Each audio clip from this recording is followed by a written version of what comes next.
Hi Rachel, hi Nicole. Wow, what a really good question. And how fun that we can use Facebook to help answer it.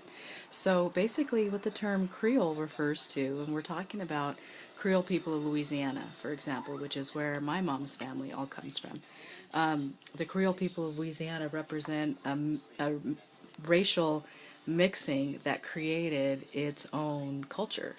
And so, what races mixed were either French or Spanish, so that's where the European comes in, with the Native American and with the African American from the slave trade, and then later the free people of color.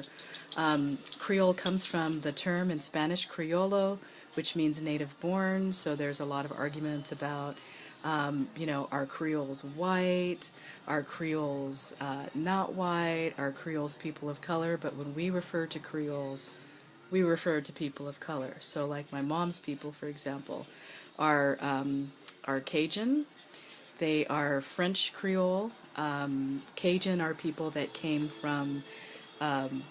originally came from France in the 1600s, were expelled from France, went into Nova Scotia, were expelled from Nova Scotia, traveled down the Mississippi River, and then ended up in what we now know as northwestern Louisiana, Bayou country.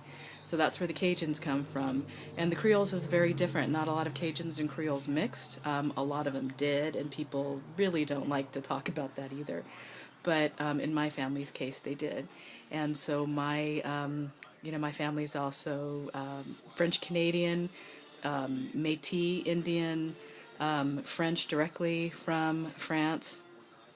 They came down into Louisiana, met with the Choctaw Indians or the Tunica Biloxi Indians, some Creek Indians, the Muskogee and Choctaw Confederacy, met and kind of hooked up with them, and then hooked up with some of the descendants of the original African slaves that were brought over, who were by then free people of color going way back that were brought into the slave trade through the port of New Orleans. And so this mixing of cultures and mixing of people created a brand new culture, which known, really uniquely to Louisiana, and now folks have left Louisiana. There's Creole communities in Texas, Creole communities in California, all over the place. And so that's kind of answers your question a little bit about Creole people, and I hope I did that justice. And Nicole, read books by my friend Dr. Andrew Jolivet at San Francisco State, my cousin Tracy Colson, who is the assistant director of the Center for Creole Heritage at I always get it confused, Northwestern State Louisiana University.